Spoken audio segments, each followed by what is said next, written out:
and welcome to the 5th edition of the African Agenda News. I am Andile, Nayika. And in this edition, we take a look at African literature as South Africa highlights its National Library Week. And the topic of water use and supply is on the agenda. African literature has long been a topic on the continent, indeed a driving force behind the history, exchanging of information across the African countries, and a great part of education. Great writers such as Nigerian Chinua Achebe and Kenyan Ngugi wa Thiong'o, as well as South African S.K. Mkai, to name the least, have not only embraced literature for the love of language and storytelling, but they have also disseminated a great part of what the modern generation of Africans all over the world regards as their history and ancestry. The African Agenda News takes a special look at the significance and the state of African literature in this modern time. And to shed more insight on the matter, we spoke to Professor Russell Kashula, who's the chairperson of the Intellectualization of African Languages, Multilingualism on Education, which is housed in the African Language Studies section, the School of Languages at Rose University. Now, Professor Kashula has great expertise on African languages, including African literature, and speaking about the state of literature in the continent, this is what he had to say. I think, Andile, the state of African literature written in indigenous languages or African languages varies across the continent. And it varies from country to country. Like, if we look at literature in South African languages, in our own indigenous languages, there's thousands of books actually that are published in isiZulu, isiXhosa, and so on. And I think that has to do with our historical background as well as to how our languages were developed under apartheid and then in post-apartheid, post-1994. There's also many books that are written, for example, in Kiswahili and other major African languages. So there have been different pushes, if you like, at different times across the continent to grow literature written in indigenous languages. Now, one of the major issues with our literatures is that it doesn't have wide readership across the continent, and publishers complain that they don't sell the books once the books are published. So that's one of the major issues. And the other major issue is that most of the books are written for the school market, so this doesn't sort of create an automatic adult readership for books. There are ever seminal works that have been written in indigenous languages across the continent. And if we look just at isiXhosa, we've got books like Ingqumbo Yeminyanya, which was written by A.C. Jordan, I think in the 50s. We've got Kwazidenge, which was written by Peteni and translated. We've got other books like more recently, I forget the title of the book, but Dr. Sidney Zotwana wrote a book in 2013 published by UNISA Press in isiXhosa, which I believe will be a seminal work. So there's quite a lot of literature that's been produced continentally in the major African languages and in those African languages that are protected politically, like the 9 indigenous languages of South Africa. Most of the languages, or many of the languages on the continent, of course, not protected. If we look at Nigeria, there's 400 odd languages, and Igbo, Yoruba, and Hausa alongside English are the protected languages, so obviously those grow faster than the others. If we take Botswana, you've got Setswana and English, whereas the other 25 odd languages are not really protected. So, it depends also on the language policies of particular countries, and that informs how indigenous language literatures have developed over time. Of course, there are many African writers who write in English and who have chosen to write in English, but there's also your Ngugi wa Thiong'os and so on who have said, writing in the African language is the way to go forward because it's our languages that underpin our indigenous knowledge systems, that underpin our culture, that are the vehicles of our culture. So there's almost an onus on us, in a sense, to write in our mother tongues and to disseminate that literature in our mother tongues. The late Professor Neville Alexander also and people of Akalan, the African Academy of Languages, have argued that we should be translating from our African languages into English and other international languages, and that to date hasn't really taken off. So there's a huge body of literary texts in indigenous languages which have yet to be translated into other major world languages, with the exception of one or two texts like Ingombe Minyanya, which I think was translated into 25 or 15 other world languages over time. So I think translation is a big thing that we could do from one African language to another, as well as from African languages into other world languages like English or Mandarin, or and of course texts from those languages back into African languages. So it's quite a complex issue when one looks at it continentally, and even within South Africa, it's a complex issue. One of creating a readership, and secondly, popularizing literatures written in African languages, and then also to get buy-in from publishers to publish books in our languages. The lack of African literature on the continent also impacts the access of African-based writing. However, Professor Kashula highlights some of the channels that help popularize African writing. I think for writers who are writing in English, there is quite a wide accessibility. You've got prizes on the continent that look for expertise in African writing. For example, the Kane Prize for African Writing, which kind of basically looks for short story writers on the continent. We've got other writers, of course, who've won major awards like the Booker and so on, people who emanate from Africa. So I think that in terms of the accessibility in English, it's quite good, and these books are generally also co-published overseas, publishers like the New Internationalist and so on, and Penguin, co-publishing our works or publishing our works in other countries, in Europe and America and so on. So there are a limited number of writers, I'd say, from the continent who've done extremely well in winning prizes, winning fellowships to writing schools across the globe, and creating works that are very successful in English. The challenge really is, in terms of accessibility, is more in our indigenous languages, because your languages are not necessarily mutually intelligible across the continent.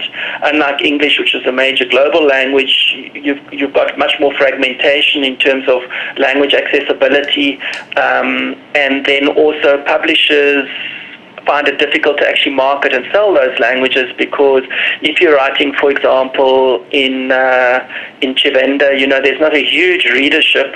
2.4% of the population is Chivenda speaking, so it's again a question of, I think, economics as well, and that's why I think it's important to translate our works as well into other languages like English and French and so on, in order to create those wider readerships and a more mutually inclusive literary sort of environment, if you like. He also spoke about the use of African languages in the writing medium as a great tool to improve the continent's education system.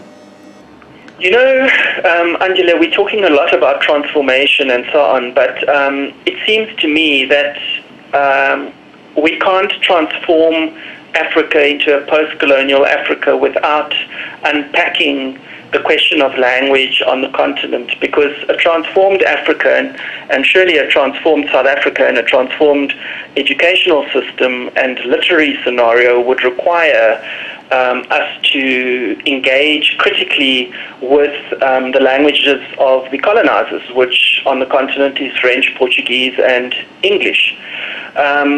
So I think that debate has yet to happen, and it's kind of the elephant in the room, because those of us who have access to English are the elite and the privileged, and most of the continent, or the English-speaking Anglophone Africa, sees English as a bread and butter language, and rightfully so. And in the process, we kind of have a knee-jerk reaction to our own indigenous languages, and thereby entrench the hegemony of English. So there's an unhappy marriage, I think, at the moment on the continent between the exoglossic languages and our own endoglossic languages. As to how that's going to play out in the future, I'm not exactly sure.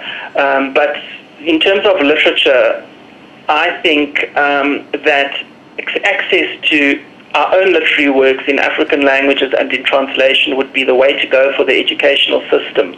Unfortunately, the system is largely very corrupted, as I understand it, and one is unsure as to how books are chosen for the educational system, how they become prescribed, and why certain authors are chosen over and above other authors, and whether the best books actually reach the educational system.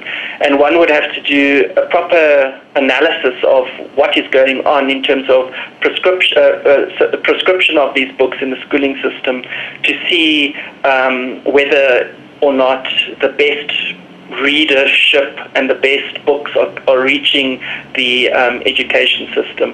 And I very much doubt that is the case.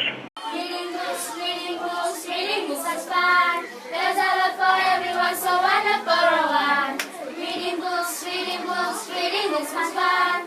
There's a lot for everyone, so why not borrow one?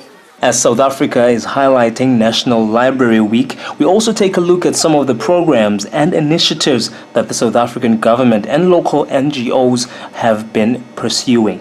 Catering for the visually impaired is South African Library for the Blind based in Grahamstown in the Eastern Cape, and to tell us more on what they've been up to this Library Week is Linda Ngalega, who is the Senior Manager at the SA Library for the Blind. Yes, we have. We had a program yesterday. It was in Free State at a Baltimore school, special school in Tabancho. So we had two members, our staff members that went there. We had a reading program for 16 learners, that is from grade 11 and grade 12. So we had Braille games. It was an educational program. The Braille game is they would have to identify mistakes. It will be a Braille letters, and then they would have to pick up mistakes, and then if whoever is the quickest in terms of spotting the mistakes, then there will be a winner. Then we had a reading program where the staff members, they would ask questions based on that paragraph that they were given. Then we also had an outreach program. They went to a Timoloho Community Learning Center that is within the vicinity of that school. We are continuing and providing the service. We have partnered up with all the provinces. Actually, it's only 3 provinces that we have not partnered. We don't have partnership with. It's the Free State, Gauteng, and Limpopo. But the other 6, we do have mini libraries across those. So people, they can go to those mini labs and actually get their assistance, in terms of meeting other blind people and talking, they can do book clubs, they can talk about any topic, and they will also get the same assistance that we are currently giving them. So we are aiming to improve our service. Ngalega spoke about some of the challenges that the library has when it comes to African-based literature. We are trying to improve on our content. We still have a challenge in terms of the 11 languages because, one, it's very difficult to get all the 11 languages Sometimes you will get 10. I know some people will say, but there is something out there. I'm not talking about 10 books. I'm talking about buying, to say you want to buy 200 books per year in one particular language. It's very difficult. So those are some of the things that we are trying to resolve, trying to get more people join us on board, because sometimes you buy 3-5 books and then you struggle to get the copyright. So if you struggle to get the copyright, then it means those books will be sitting there. They will not be produced in the audio or braille format. So those are some of the challenges. But with the bigger publishing houses, it's not so difficult to get the copyright. So with the English, you'll have those Macmillan and the others, and they will give you immediately the copyright. But with the small publishing houses where you need isiXhosa, isiZulu, isiVenda, then it's very difficult to get immediate response. So that affects our collection as well. Physical stereotypes from other public libraries remain a great challenge for the library members, says Ngalega. We have mini-leads across 6 provinces. One of our challenges is we do have a collection, but our collection is not enough, and we have limited budget. So that has been one of our major challenges, and also there's been also complaints, attitudes and behaviors that also affect the way that people interact in the libraries as well. I think sometimes it's lack of knowledge on how to deal with the members, because when we're talking about the library, if we say we have many libraries in a particular library, it don't necessarily mean that that person is a member of SALB, so a public library cannot assist. As much as we have a mini leap in Library A, that member is a community member. So that person belongs in that library. So that person should be treated the same as any other person who would go in that library. So those are some of the challenges. You always say, well, one of your members came to our library. Well, that is not the case. Yes, we do specialize in terms of his services and the collection, but that person still falls within that community. Thandolwethu Zono, known as Thando, is a young local author based in Grahamstown and is currently promoting her debut release entitled The Pursuit of Excellence, Nothing Short of Extraordinary. A recollection of her journey to excellence. The motivational speaker and former professional hockey player tells us more about the story behind her book and how she started writing. I'm from the Eastern Cape, Grahamstown to be specific, and I started playing sports, just sport in general, and then hockey around age 9. And so I went up through the ranks and playing, for the Eastern Province and playing for South Africa. And then when I was in my second year of university, I had a scholarship to go overseas to the University of Massachusetts in the States. And there I got a full scholarship and I got to study for free and play hockey. And their setup there of college sports is like semi-professional.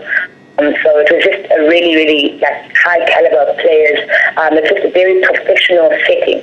So I got to, be at that level. By the time I was done in my career, I was the first American, which is almost similar to having an all-team of all the players playing. And then upon doing that, I moved to Perth in Australia, where I played for a hockey club there. And then I came back to South Africa, and in that journey, I was just like, wow, this is quite a story. How can I, give back to people, not just hockey players? So I was coaching, but I was like, I don't want to just hit hockey. I want to make sure that other kids also see that opportunity and realize if they're passionate about something, how can they work towards it? So hence I got into my motivational speaking. And so when I was doing that journey, and going and I was just touring around, first Grahamstown, then around the Eastern Cape, speaking at schools, and then I went back to the States and I did my master's, and then once I was there, also in the States, I started doing as well, and then I came back here to South Africa, which brings us to this timeline of today. But essentially, that journey of the pursuit of excellence walks me through that journey of hockey and just in life, what did I learn, who helped me, what helped me, and how that can be applied into everyday life when someone's pursuing their dreams. Yeah, well, I'm a speaker, right? And so I was doing a lot of motivational talks, And I was just finding that, you can speak to people and they'll remember what you say. But I mean, if you kind of have something in tangible form, they can keep that even after they've heard you talk. And so, I mean, just looking back at my story, I was like, wow, this is very unique, very different, and how can I package that in a way that's inspiring to people that can help them, number one, hear about my story, but encourage them in their journey. So then came that idea of writing a book as well and supplementing my speaking. And so I just decided, I was like, okay, let's put this together, right? And I got involved with people who actually were more like had expertise in writing, and especially publishing books, right? Because there's one thing to write a book, but it's a whole different story. How do you get it published? How do you get it out there? And so I just, I went to a conference in Joburg, I think, and got in contact with people who helped me, and that's how I found a publisher. But essentially, the main thing was like, I wanted to get my story out there in a different way, and it was a huge challenge because I'd never done anything like that before. And so came the pursuit of excellence in that journey. The 26-year-old Tando shares her thoughts on the importance of African literature. Well, I mean, I think it's so important, right? I think it first comes down like when you kind of look at our history, it used to be like in oral, right? Like with clear stories. But now I think it's so important because you can always go back to it. I love that it's not just a moment thing. So we can always revert back to it. You can read something and it's either, from your parents or even things before, whatever's of interest from you. But also I think in terms of the creative part, it's always like it's like creating this legacy, right? And so I think it's so important, like even in writing our stories today, in creating that it's like 10 years from now, 20 years from now, right? Like even future generations can read up on what was done and learn from that. And I think that's so important in knowing where you come from and also like for you to decide where you're going and moving forward. So it's just like keeping it there, just kind of being aware of the legacy that we are part of and where we come from and also what we're creating too. The Eastern Cape, under its Ministry of Sports, Recreation, Arts and Culture, embarked on a mission to open 2 libraries at the Ngcobo municipality. These libraries have been named after the late Walter Sisulu and Dr. Alfred Xuma, who both hail from the local rural area and had a significant impact on the country's fight for liberation. And to get more, we spoke to Communications Manager Andile Nduna. You'll understand that Library Week always falls under the Human Rights Month. It's basically an acknowledgement that says we see that we take lifelong learning as one of the basic human rights, a right to information, a right to learning as well. Hence, it happens in the week. So we've had a lot of build-up programs in as far as human rights is concerned, and opening these 2 libraries in Ngcobo today and tomorrow is actually part of advancing human rights. The motivation behind that really is about acknowledging the people who, first of all, have sacrificed their lives in making sure that South Africans enjoy their human rights. And also, these stalwarts are from areas in Ngcobo, so they are from there. And as a result, we feel that we have to play our role, not only in preserving their names and advancing the values they stood for, but also assisting the community to take ownership of the libraries that are named after them, and in a way advance basically their history and their contribution to forever be alive in the hearts and minds of the people around that area. Nduna mentioned the importance of African literature for the benefit of the province's rather dismal matric performance. There are challenges we're facing as a province in terms of education, and that we can't run away from. Also, our role as the Department of Sport, Recreation, Arts and Culture is to make sure, for instance, that classrooms that are available and not used by learners one way or the other are basically converted to libraries. Because you'll find that, for instance, some of the schools, especially in rural areas, they've shrunk in terms of, more people going to urban schools and everything. So you'll find that there are some classes that have become available in the process and free in the process. To come and also address the issue of vandalism of those classes, we have actually engaged the Department of Education in terms of availing those classes, and we utilize those classes and convert them into libraries, because we feel that now those libraries now become really literally in the doorsteps of the learners, and also with the infrastructure that we have and the infrastructure that the Department of Education is having, we can actually put together our plans and make sure that our learners and the students in particular get those resources and assist in that regard. And also, we're hoping that those will translate to the whole issue of improving the school results. Dealing with rural and remote areas of the Eastern Cape, Nduna says as part of the building and renovations of libraries, it is highly critical to offer access to technology. Actually, I appreciate that question a lot. But one of the things we do when we open libraries, we make sure that there are shelves within the libraries that are dedicated to Eastern Cape authors, and in particular, and also Black authors in general. What basically that means is that you'll find that in our libraries, the learners, the researchers, and the community at large will be able to read material that they can in a way relate to. Because if you read a book about an author who is from your own village or community or province, you actually self-pride arises in you, because you can now in a way relate. For instance, if you read a book about a writer talking about Ikutubeni, for instance, in Ngobo, and you are from that area, or you've got linkages to that area, there's a pride, the sense of pride that arises in you when you read about that, because there are places that you can actually relate to. Hence, the decision to make sure that local authors their books and material is displayed in our libraries. And also, one of the things we make sure that we do when we open libraries, to make sure that we have, for instance, computers, and so that learners can be able to access information through the net, free access to the net, free access to computers, so that further research can be done by learners and researchers and communities at large. And also they also have access to things like your fax machines, and also you must realize as well that most of the libraries that we are open, because the Eastern Cape is largely rural, it assists a lot, because you'll find that now people don't have to travel distances to access libraries in towns.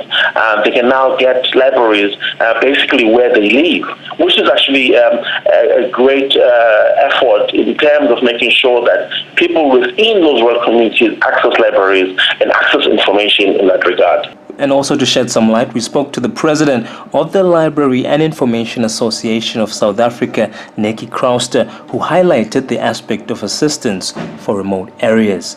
She also spoke about the programs that LISA has been up to this Library Week. Andile, last week at the launch of South African Library Week, we were honoured to have the Honourable Deputy Minister of Arts and Culture, Mrs. Rose Mapudafasi, to deliver the keynote address. And this was one of the questions that was asked of her during the meeting as well. And the question and the response is, we know there are shortcomings in our country. We are dealing with historic challenges, and the Department of Arts and Culture, not that I'm able to speak on their behalf, but are working on building libraries in all the possible places in South Africa. And if libraries have not gotten to your space yet, it is our request for you, write to the government, but also write to LISA.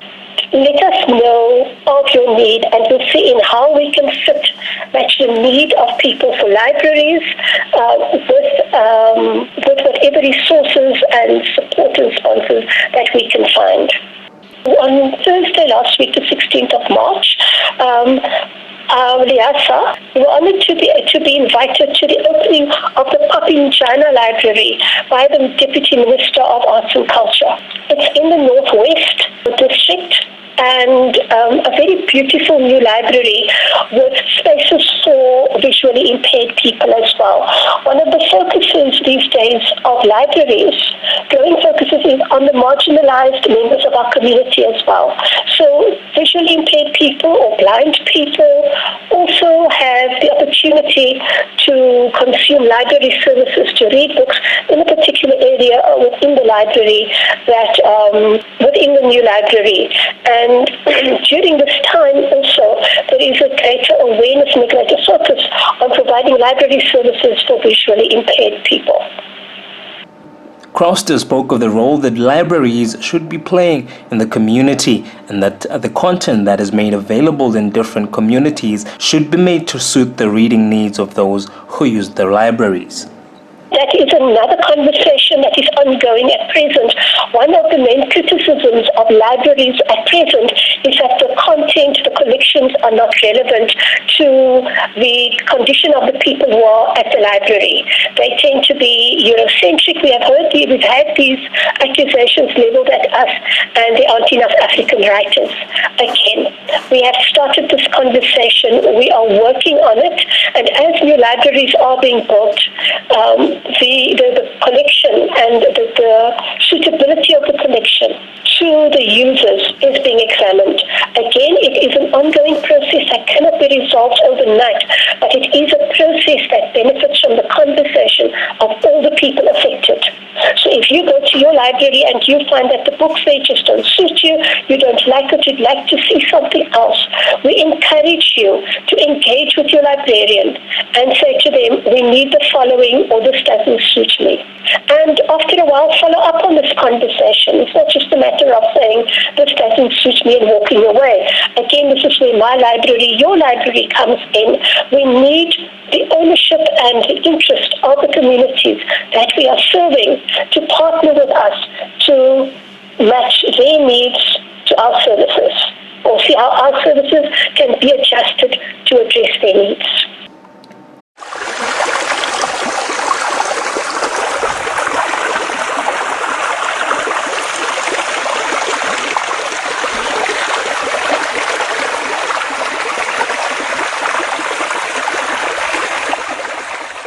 And moving to water affairs, in the midst of Human Rights Week in South Africa, it is also National Water Week. However, water, sanitation and water supply still remain a great issue all over the country, with a number of water storage sources predicted to run out of water by the next year. For many years, NGOs have stepped up and advocated for communities around the country. We interacted with KwaZulu-Natal-based NGO Woza Moya, which for the past 17 years has been servicing the rural areas of Ofafa Valley, and amongst many initiatives, it has been extremely fighting for the proper supply of water, conducting water use education, and finding alternative ways of surviving with the limited resources and support. Director of Woza Moya, Sue Hedem, shares how the organization was formed and some of the concerning issues that they had reacted to and the work that they have been up to.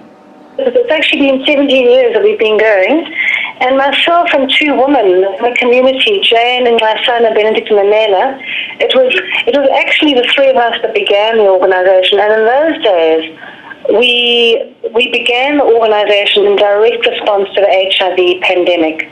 It was an area where many people were dying. There was no education. There was no information available. A lot of strange stories flying around the community, accusations of witchcraft, blah, blah, blah. And people just had no support, at all for what was going on. So myself and two women in the valley, and we're actually the three leaders of the organization today.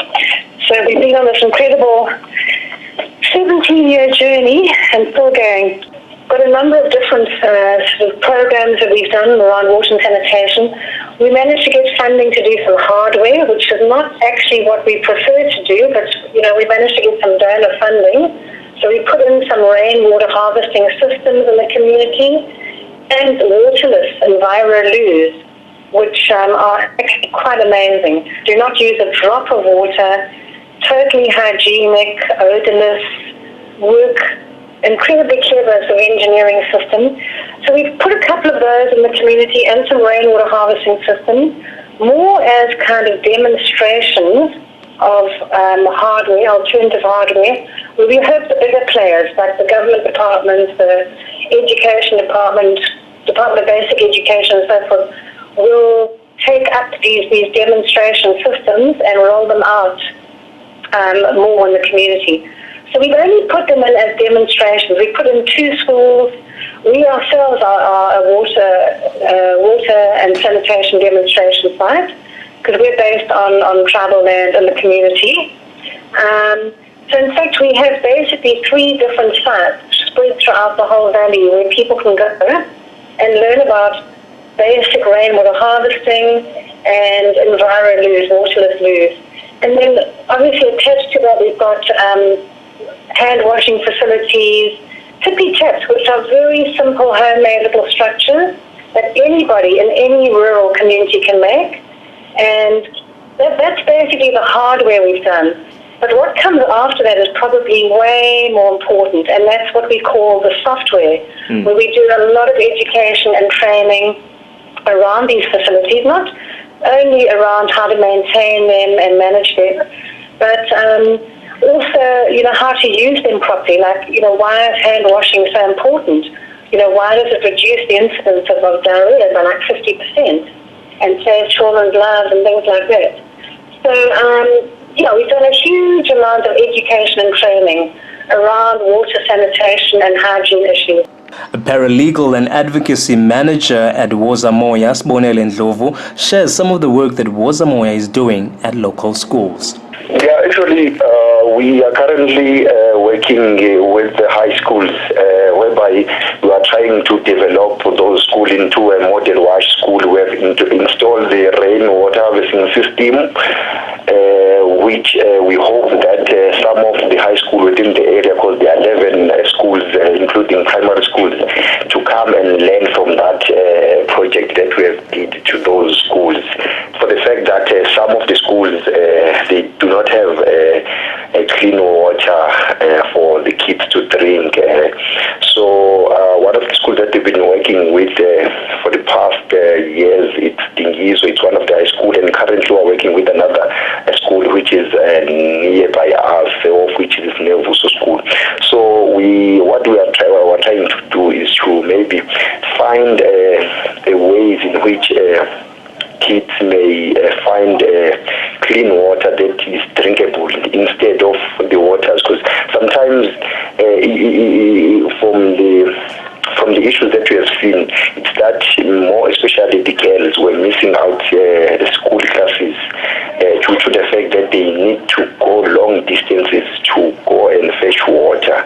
So as a result, they end up being behind on their subject for the fact that they need to go on long distances to fetch water. And since they have feeding schemes in their schools as well, they do not have sufficient water. So we have these rainwater harvesting system installed in the school. So in other ways, we have developed the infrastructure development at these schools, whereby we increase the capacity of water, and we have purchased some JoJo tanks and reconstruct some gutters so that they have sufficient water that is drinkable and which is sufficient even for the dry season, of which is winter.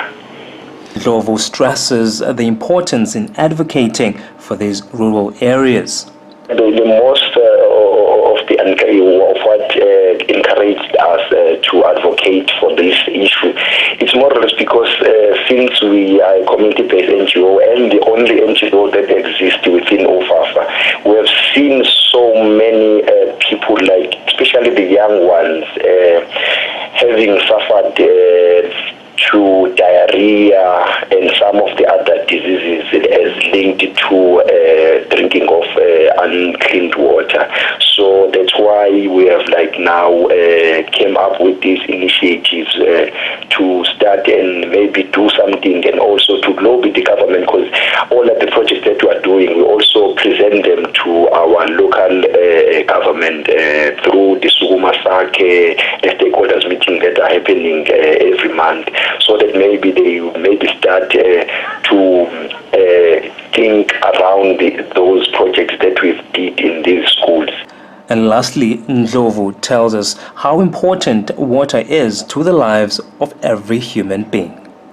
We normally take water as life. No one can live without water, especially not just water, but drinkable water, clean water, in order to lessen the impact of diseases that we have seen in our community. So I think it's always everyone's duty to always conserve water, and by making sure that even if they conserve that water, but they need to make sure that it is drinkable, so that they will live a healthy life. And on that note, we concluded this edition of African Agenda News, and I certainly hope that it has been a mouthful. So do join us again, and from myself, Andile Nayika, thank you for listening, and to you, African child, keep your head up. So until next time, take care.